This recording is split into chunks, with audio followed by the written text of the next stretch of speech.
Protein-based hanging fly traps and simple bait gels can quickly cut indoor fly numbers when used with targeted sanitation. Start by choosing the right bait type for your setting. For kitchens where food smells attract flies, use protein-based hanging traps suspended near ceilings and away from food prep areas to intercept flight paths.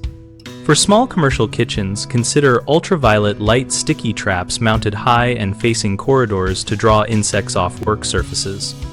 Apply fly bait gels outdoors in shaded areas near entry points but never inside food preparation zones because residues can contaminate surfaces.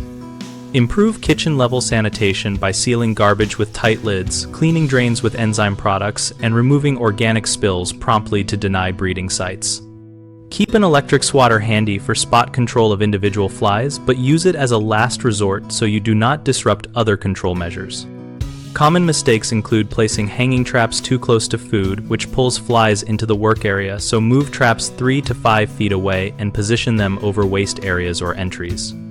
Many people forget to rotate and replace baits on a regular schedule, which reduces effectiveness, so set a weekly check and replace gels or sticky boards when they are visibly loaded or every 7 to 14 days depending on activity.